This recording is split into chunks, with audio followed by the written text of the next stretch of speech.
everyone, welcome back to the channel. In today's video, we're going to be taking a look at the brand new Transformers Studio Series number 117 or 94, however you prefer, Decepticon Hatchet.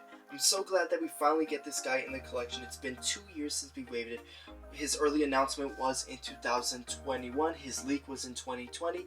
He was originally supposed to release in 2022, but unfortunately he got pushed back with the cancellation of the buzzworthy Bumblebee, so did the Legacy Hound figure, but we finally got this guy in 2025. I'm so glad we did, and honestly, was it worth waiting? Well, in this video, we're going to find out. Now in this video, we're going to be taking a look at this figure, transform him. We're going to take a look at all his details and stuff and see if you guys should pick up this figure or pass. So without further ado, let's get started. Starting off with the packaging looks very unique. I really do like that we get the vehicle mode on the packaging. But, however, I don't like that it's in the front. I really would have preferred if it was probably on the black side, but not the front. The front is mostly used for the CGI. And the CGI for Hatchet does look pretty cool, but it's the same as Dreadbot or Crowbar, but just with dreads. So I don't see why they really did that. There's so much better CGI out there, but it's whatever. Moving on toward the back of the box, we do have really nice product shots. The original prototype product shots that we got for Hatchet.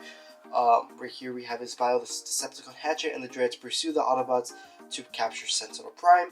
Decepticon Hatchet, his iconic movie scenes, the high-speed chase, and yeah, that's pretty much it for the box. In the back, we do get the same image that's on the side right here, but a more larger version. But like I said, I feel like the vehicle mode should be right here and not in the front.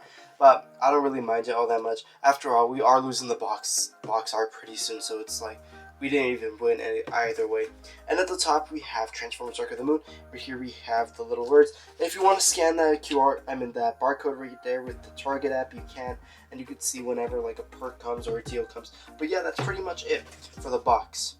And here for the backdrop, he gets the same backdrop that was with Dino, Sideswipe, and Crowbar. And I guess Hatchet's going to be the last figure to ever have this backdrop, as they are no longer creating backdrops for the figures, which is kind of sad, but yeah, this is probably the last backdrop a figure will have. So yeah, take a good long look at it, as this one is probably the last one. And I did want to show you something that's very confusing, but it kind of clarifies some stuff. I do like that we have Studio Series 94 on this guy, as he's supposed to be 94 and not 117. 117 was either supposed to be Bumblebee or another character, probably one of the characters that don't have a number anymore, which are most of the characters in 2025. But also something that confuses me, they have a Predacon insignia. Predacons weren't really a thing until Rise of the Beast, so I'm not so sure why they added that there, and it clearly says Decepticon here.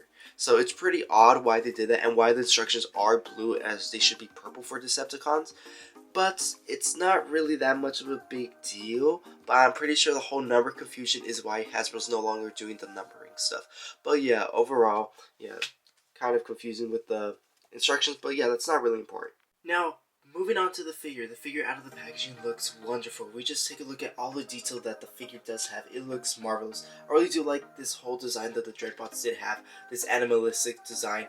And I do like all the little dread pieces that hang right there.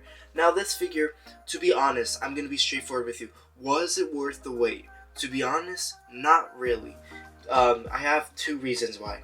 One, I feel like the articulation could have been slightly better, which we'll touch base on in just a bit, and the forearm pieces, they just really get me mad. But it's because they mostly come off very easily. I'm not so sure if that's for my copy or if that's a universal issue. Tell me in the comment section down below. But overall, I think the figure is not that bad. I feel like the figure is really well. Now, now that I got the negatives out of the way, I did want to focus on the positives. Here on the face, we can see we have a really nice sculpt work and paint with red, silver, and gunmetal gray, and some black here and there. For the hanging dreads, they are on hinge joints, so they do hang, and he does have a swiveled mushroom joint on his head, so he can move it full 360 if he wanted to, if the arms are obstructing. Now the arms do obstruct a little bit, so it kind of limits the posability of the shoulder region, which is quite unfortunate, but it's not that much of a big deal. And right here for the back, I do like all the detail that we do get, and even we get some small tiny details throughout the legs and inside the door area. Looks really nice, and the tail also is really nice.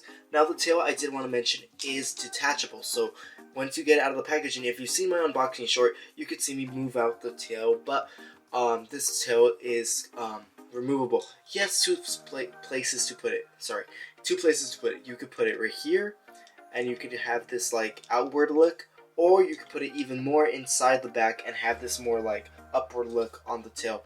Overall, I like putting it more inside the figure because it looks really, really cool. But other than that, it looks really great. Now, I really do like the forearm pieces, how much detail we do get, and it looks very, very nice, as well as the fingers as well. Now that we got the details out of the way, I did want to mention the articulation. He does have a ball joint, so this has a lot of range of motion on the arm. He has a swivel joint at the bicep, and he could turn a lot, and he does have a past 90-degree bend at the elbow, and unfortunately no wrist rotation, but he does have hand rotation, mostly due to transformation. So honestly, this figure can't really move that much, as this is like one singular piece to the entire body, so you can't really like have him pose around that much, but it doesn't look that bad. Now, throughout the body, he does have like some details here and there. For the legs, he does have them on ball joints as well, so they can move a full 360, go wherever they want. And he does have thigh rotation as well. Well, actually knee rotation. It's a ball joint at the knee. And he does have foot rotation, but mostly due to when he's in the packaging or when you remove him from the packaging. And now you did notice that this piece did fall off. That's a little issue that this thing does have, that these pieces fall off too easily, which is quite unfortunate. My copy, I'm not so sure, like I said, if it's universal or if it's just my copy, but the pieces fall off. But at the same time, it does give you a really nice look at a more sleeker design at Hatchet. But overall, yeah, I think that this figure is not that bad, but it's pretty cool. Now let's start the comparisons. First off, I did want to show off Bumblebee. Bumblebee with Hatchet, I feel like the scale might be accurate. However, I do remember Hatchet and the Dreads really being bigger than how Hatchet is appeared here. I feel like he should probably be as tall as Bumblebee, but that would make this guy a Voyager and make a very big car for him. So Hasbro really had to decide whether to sacrifice the car form or the robot form, and I feel like this is the smartest decision to do. I mean, we don't really want a big SUV with small SUVs. It would just look ridiculous, but we do have this nice scale, and I feel like it might be somewhat accurate, at the same time not, but it looks really cool. And here for another comparison, here I brought in Crowbar and Crankcase. Crankcase and Crowbar being the same mold, they are in fact a little bit different, just the color. But overall, I did want to show you how they scale with this guy. Honestly, there isn't really no difference between these two, but this one and this one and this one and this one, there is a difference, obviously. However, like I said earlier, he should be bigger, as in the highway chase scene, he is as tall as these guys in this scene. So, like I said, the ultimate sacrifice, either big car or small, what's it called? Beast mode. But overall, yeah, I think it's pretty cool. Now, I did want to show you his weight mate and potentially our next review. If not, it'll probably be Rise of the Beast, Battle Trap, or Optimus Prime. I can't say for sure. But overall, here is how they look. How Hatchet and Double Punch look together. These guys are weight mates. I did purchase these two together. If you saw my short, yeah, I purchased them both together. And honestly, if they actually did appear together in the film, I feel like if they got in a fight, I feel like Hatchet would probably win, because he's got like that dog in him. He's more beast-like than a Scorpion. But overall, yeah, this is how they scale. If you have the Scorponok mold, which is the exact same thing as Double Punch, here's how he scales with Hatchet. So Hatchet is slightly taller due to the backpack, but the Scorpion tail does make this guy taller as well. Here's how he scales with the Dark of the Moon Megatron, and Dark of the Moon Megatron towers over Hatchet. Like I said, Hatchet should be bigger, but that's not really an issue, but this is how he scales if you have this figure. Here's how he scales with Optimus Prime, Dark of the Moon Sideswipe. Here's how Hatchet scales next to Dino, and I feel like the scale is somewhat accurate, somewhat not. Obviously, Hatchet should be bigger, but if you do add the little pieces that were attached onto the Jolt figure in 2021 onto Dino, then you could create that scene where Dino hatches onto Hatchet and he throws them all over the freeway, and it will look pretty cool. And for a random comparison, here we have Studio Series Brawn. Now that we got the comparisons out of the way, now let's start off with the transformation.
And there we have Hatchet fully transformed into that really cool Chevy Suburban mode. And honestly, I really do like this mode. It's really, really cool. Now, as far as the transformation goes, you don't really see it because I cut the clips together, but it is very difficult near the forearm region because those pieces always fall out when you're trying to transform them, and you can never attach the back piece together really well, and you have to like do it over and over again for it to go in. But I'm pretty sure either was that for my copy or if that's a universal issue, but that's basically an issue Hatchet does have during transformation. And as far as weapon storage, the weapon is supposed to store in between right here. There are 2 tabs at the end of the tail, as you can see here, which the tail looks marvelous. I did not even notice the details before, but overall the 2 little tabs right here are supposed to tab right here, and this piece is supposed to face out, but it's kind of hard to do as these things move a lot, and during transformation it moves, so it's basically near impossible to do it, but you can do it nonetheless. But overall, just taking a look at the car, the details are really nice. We get a Chevy logo right there. We get a lot of detail on the grille, and it looks very accurate to actual Chevy. And even the line right here, as well as this little circle, looks accurate to how Chevys do look like. I do own one myself, and it does look pretty cool. And I do like that right here on the forearm piece, the dreaded forearm piece, it has a little tab right here that if you do have one of the original dreads, they're spiky things, I think they do tab into right there, so it looks really cool if you wanted to do something like that. But overall, that's not really what it's for. And the really on the top, it looks really nice. I really do like it. The back, we get the Chevy logo right here. The license plate is supposed to be right there, and it looks really nice. And the wheels are on pins, so you can roll very easily and very fast if you wanted to, and it looks really nice. Now, after near enough 8 to 9 years, we finally have all 3 dreads complete. Why I say 8 to 9 years is because Studio Series started in late 2017, early 2018, and that's when Crowbar was released, the first Decepticon on the Studio Series line, and then we got Crankcase later in 2020 or 2019, and then we finally get this guy. We were supposed to get in 2022, but we got him in 2025. So honestly, we finally got these guys complete after a really long time. And the original figure of Hatchet from 2011 wasn't really all that good, but we finally do have all 3 dreads together in the collection, and it looks really cool. I really do like the thing about all the dreads that they all transform into the same car, but they all look different from each other in robot mode. As we saw in the film, one was animalistic, Hatchet, one was normal, and one had like dreads and a more scarier face, that being Crankcase. But of course, Hasbro did not do the same thing for Crankcase and Crowbar. We already talked about that, but I really do like how all 3 of them look together, and how they look like with the Autobots is another question. We'll bring that out in just a minute. But I really do like that we could see tiny variations in paint from the original Crowbar to Hatchet. The blue is different, and obviously the Decepticon insignia is different. And I think the hinge right here at the door is different. You could slightly see it. This is a more softer gray, and this is more darker gray, so you can kind of see the differences there. And of course, at the back region is slightly different as well because of the hairs, not just the hairs, but also just how it connects overall.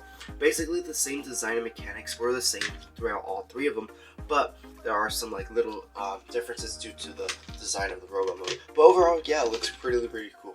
Here's how Hatchet scales next to Dark of the Moon Bumblebee. They're near enough around the same size. Obviously, Hatchet's a little taller, but yeah, they are around the same size.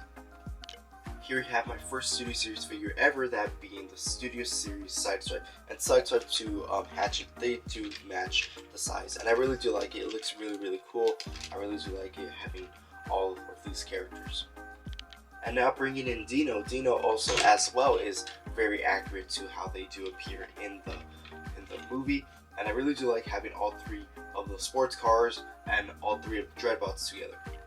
And finally, this is how he scales next to Sentinel Prime. Sentinel Prime being such a big boy, we can see that there is like a probably 2-inch gap right there, but we can see that Sentinel Prime is massive. And just for a final group shot of all of them, here is Bumblebee, Sideswipe Dino, Hatchet, Crowbar, and Crankcase. And so final thoughts for the Transformers Studio Series 117 or 94 Hatchet.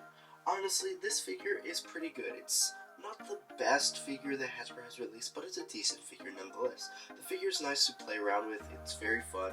I just don't like how the forearm pieces do attach too easily, but at the same time they're easy to detach and you can have a cool clean look on the forearms. But other than that, it's pretty cool.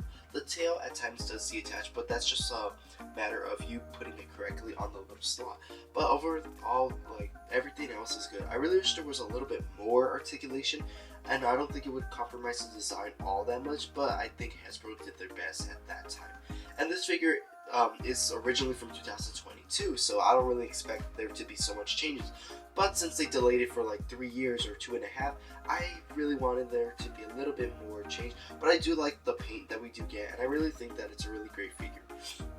I also do like how he scales with the other figures, as well as he looks very accurate with the other dreads, but at the same time he doesn't, because he is a little smaller than them. I feel like he should be bigger, but other than that, yeah, he's pretty cool. And I really do like that this is probably our last figure with the backdrop, and I really wish Hasbro would keep the backdrops, but unfortunately they're not, and at least this is one of the last ones we are getting. But yeah, pretty much I think this is a great figure to continue your Dark of the Moon collection, and if you want to start collecting, I'm pretty sure this is a really nice figure to start as well. So that about wraps up my review. As far as rating this figure, I'd give it a good 6.5 out of 10. It's really cool. Well, that about concludes the review. Thank you for watching. Please subscribe, leave a comment, and I'll see you guys at our next review. In the words of Optimus Prime, transform and roll out!